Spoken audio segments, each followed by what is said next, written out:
Specifically, it was kind of weird for me to be reading US news and to be politically engaged but from abroad. I was voting abroad, I had registered to vote from abroad, but I didn't feel like I was really doing my work as a civilian.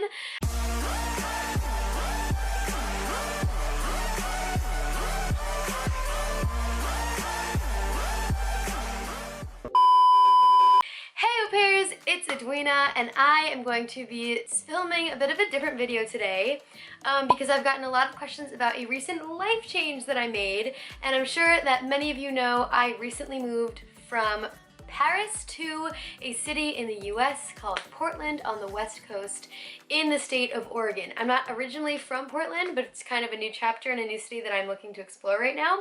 And in this video, I wanted to go over all of the questions pertaining and related to this huge move, what it was like for me, why I decided to do it, and what this means for my future, my dreams, and also this community. First of all, I moved back in July. I actually came back to the New York area for my best friend's wedding, and then it was a smooth transition. I was thinking about, I've always, for the last year, have been thinking about moving to the West Coast, and it was a huge dream of mine just because I wanted change. I wasn't sure if I wanted to stay in France. I could stay in France if I wanted, with certain visas that I had offered to me, but I decided that I had been in France and in Paris specifically for a majority of my adult life, and I had never really tried to live in a different city. So I kind of wanted to put myself up to that challenge and see what it was going to be like in a different city in the US. In July, I went on a plane, was home in New York for 2 weeks, and then I didn't have a car, obviously, because I was living in a big city, so I took a plane to Portland, Oregon, and I actually have a friend here. It worked out super, super well because she's a friend from Paris who is also an au pair. We met 6 years ago. She's a native from Portland, and we moved in together. She was looking to move out. I was looking to move into her city, so we decided to be roommates, and it has been going so well. I will tell you that a huge advantage to moving back has been just being able to live with another amazing woman and being able to come home at the end of the day and just have amazing conversations or just be goofs together. And I think as a single woman, it's just been so nice to have that, because I was living alone in Paris, and while that was amazing as well, there are different perks now to be celebrated. So my move itself was super smooth. There was a rumor going on that Americans couldn't come back to the US because of the pandemic. That wasn't true. If you had an American passport, and if you have an American passport, you can come back to the US. It doesn't pose an issue at all.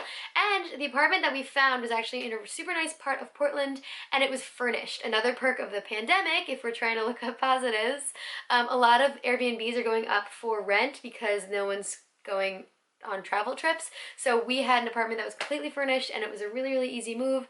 I bought a car shortly after, an electric car, because I'm super Portland West Coast now. And so yeah, that was my move. It was super smooth, and I'm really lucky to be living with someone that I love and living in a place long term, and I love driving, so I'm really excited about that as well. It was something that I missed while I was in Paris.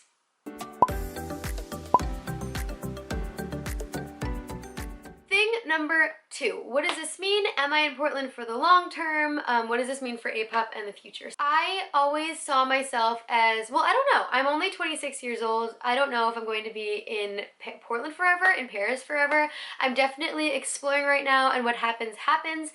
Au pairs is something that Hannah and I have managed while traveling for many years now, because it's knowledge that stays with us regardless of whether we're in Paris or not. The community is so much about au pairs meeting each other and not y'all meeting us. We have separate meetups as well for members, but the community is really about you guys making a community and like a tight-knit group of au pairs for yourselves and not for us or meeting us. Like that, we have found that when we come to meetups, it tends to ruin the vibe because it's focused on us, and that's not the point of it at all. This community is built on you, for you, and by you.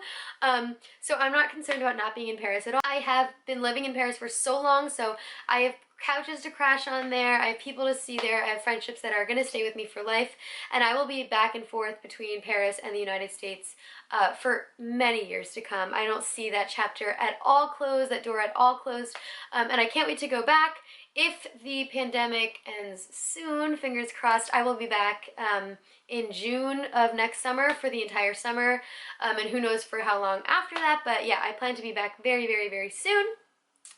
So nothing has changed there except for right now I'm in the US, but everything is the same. It's always been like this. We've always managed APOP from many different parts of the world. There was one summer where Hannah and I were traveling Southeast Asia for 7 weeks and we managed APOP from Asia, so it really doesn't make any difference to us where we are.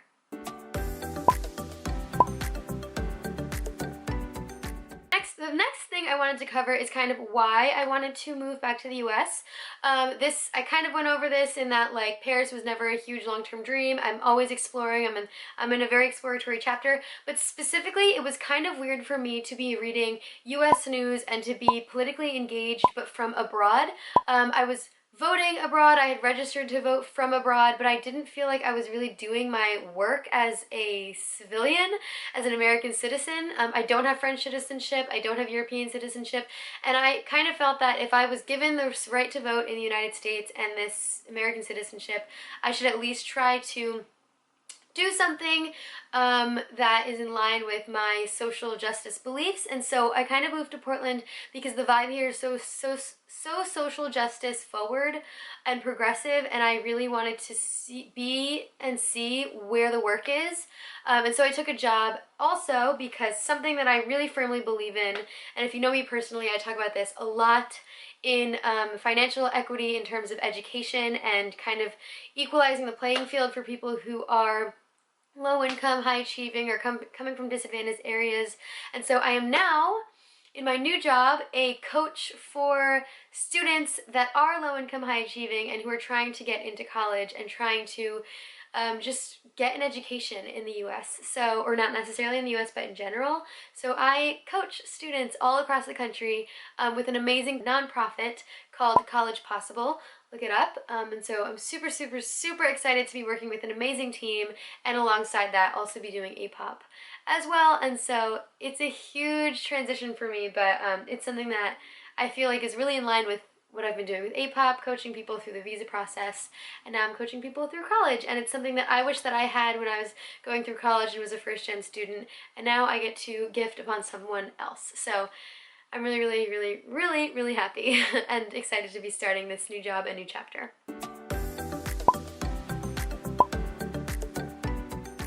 And the last thing that I wanted to mention in this transitional announcement video, if you will, is I've gotten a lot of questions about what it's like to be back in the US, and there's definitely some reverse culture shocks, but I've been able to keep, for the most part, a relationship from long distance. I mean, Hannah and I have been managing long distance friendship for years now, so I feel like I have a good handle on it. I will say, in France, I was so used to being in like the first time zone and being ahead of everyone in the world, and now I'm on California West Coast time, and it totally sucks because I am behind everyone when I get to the end of my workday and I'm ready to chat. People are sleeping on the East Coast where my family is, and in France where my friends are.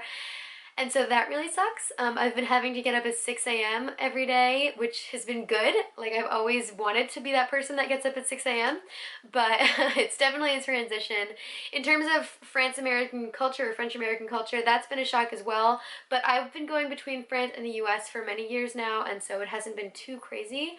And I think I've had a lot of distractions in terms of a new job and a new location and a new roommate and all that stuff, so that's been keeping me really, really, really busy. But all that to say, people have reached out to me to ask me if it's been sad or upsetting, but I feel like my mentality has always been very optimistic and positive, as you probably know from seeing me on this channel, but also because I have not put an end to that Paris chapter. I know that I'm going to be there. I know that I have very many open friendships and open relationships and open just streams of life happening in Paris and in France, so I will be there often, and maybe that's why I'm not that sad about leaving.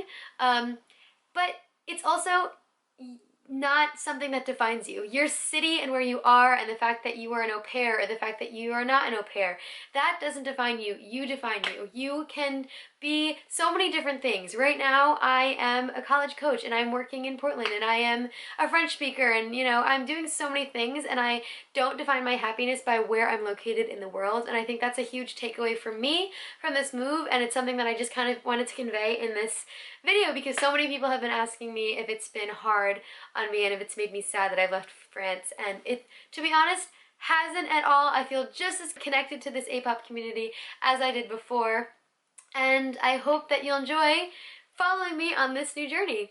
So, all that to say, I will be recording more of this journey as the channel goes on. We are introducing more APOP ambassadors onto this channel who are going to be au pairs from all over the world. If you want to be an APOP ambassador, definitely apply. There's a link on our Instagram to apply to be an APOP ambassador and get videos seen on the channel. We have an amazing team that we are introducing this year. You'll be soon seeing them on this channel or on our website. If you go to our website, we already have a Meet the Team page on the bottom in the footer, so you can check it out. And there is lots of fun stuff to come, including a podcast between me and Hannah, which you've already seen. But yeah, there's so much growth, so much teamwork, and I'm so excited for this new phase of my life and of APOP, and I just want to thank y'all for following me along, and I'm just so grateful to have you in this channel, on this channel, and for just being along with me for this crazy ride that we call life. And that is all. I hope you're having an amazing day wherever you are, and put your comments down below with any questions that I can answer in the future. Ciao for now. Bye!